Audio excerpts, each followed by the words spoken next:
couleurs des printemps et ce sourire délicat et délicieux des ans, il se lit sur le visage après l'énoncé de chaque numéro du bingo. 24. L'insouciance du moment est une source de joie, celle qui motive pour chaque rencontre, comme à un premier rendez-vous. Peu à peu, il a fallu apprendre à se connaître, à s'apprivoiser peut-être. Aujourd'hui, l'alchimie est là, le soleil est beau comme jamais. Au début, c'était pas forcément facile parce qu'en fait, les bénévoles tournent dans différentes équipes. Donc, on voit qu'il y a un besoin de mise en confiance. On le voit aussi vis-à-vis des familles qui accompagnent leurs parents. Et ça se fait sur le temps. La mise en confiance se fait sur le temps et une fois qu'ils sont dans cette mise en confiance, ça se passe. Elles se relâchent, elles se livrent à nous, elles nous parlent de leur famille, de leur mémoire. Cet espace senior fonctionne depuis septembre. Il est le prolongement de 1000 activités à Arouet. Les bénévoles de la Croix-Rouge se relaient avec une générosité à partager. Témoin, ces beaux produits des différents ateliers faits avec les anciens, une complicité réelle pour abattre l'isolement. Pourquoi ça te plaît de venir ici? Les travaux manuels. Et qu'est-ce que tu fais comme travail manuel? Eh ben, on fait de la couture. Et puis? Et on mange. Et est-ce que tu viens souvent ici? Oui. Combien de fois par semaine? 3 fois par semaine. Qu'est-ce qui te fait venir? Qu'est-ce qui te motive à venir? La couture. Oui, c'est fait. Dessin. B4. La et le ukulélé.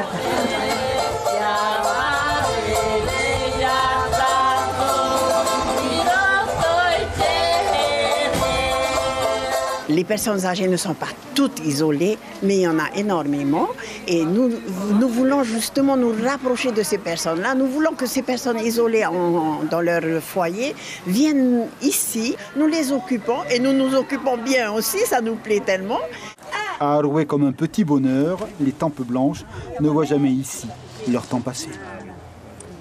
Est-ce que la Croix-Rouge doit continuer de se diversifier? Est-ce qu'elle ne doit pas uniquement aider les plus démunis à manger et à s'habiller pour ne pas se perdre et risquer de disparaître? Je vais tout de suite poser la question à la responsable de la Croix-Rouge en Polynésie qui va nous rejoindre sur ce plateau.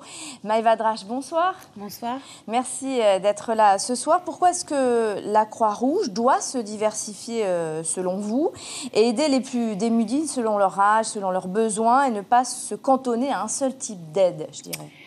Parce que les besoins sont différents, en fait. Il y a des personnes qui ont besoin d'une aide alimentaire, d'autres d'une aide vestimentaire, d'autres d'aide à la parentalité, d'autres qui ont des problèmes d'addiction.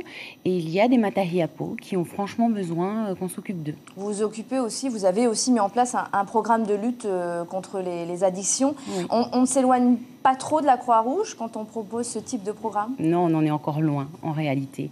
Parce qu'on ne fait pas de secourisme, par exemple. On ne fait pas non plus d'urgence. La Croix-Rouge française, c'est énormément d'actions. L'urgence, le secourisme, les actions sociales, la formation.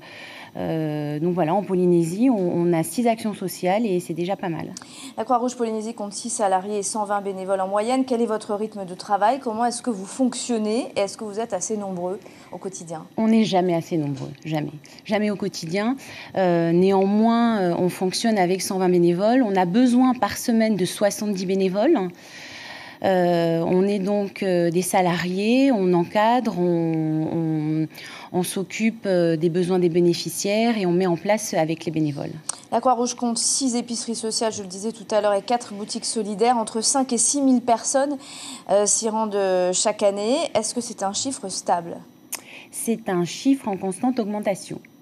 Mais parce qu'on développe aussi nos actions sociales. C'est-à-dire qu'on a 6 épiceries solidaires. Vous ne voulez pas dire que c'est parce que ça va de plus en plus mal dans le pays, c'est parce que vous développez aussi?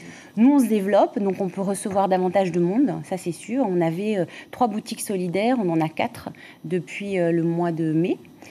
Un espace de maman, on l'a depuis un certain nombre d'années, mais les besoins sont vraiment importants en Polynésie, c'est sûr. Il y a des bénéficiaires ponctuels qui viennent 3 fois par an et des bénéficiaires périodiques qui viennent tous les 15 jours sur une période de 3 mois. Est-ce que les SDF viennent un peu plus vers vous ou pas du tout? Les SDF, oui, viennent davantage vers nous, surtout en boutique solidaire. On en a une qui est en plein centre-ville et on a comme public les SDF qui tiennent vraiment à donner 100 francs pour avoir un short, qui viennent aussi parce qu'ils ne se sentent pas rejetés, ils nous le disent comme tout le monde, accueillis chaleureusement et ça met du baume au cœur. Maëva Drache, merci beaucoup d'avoir répondu à nos questions ce soir.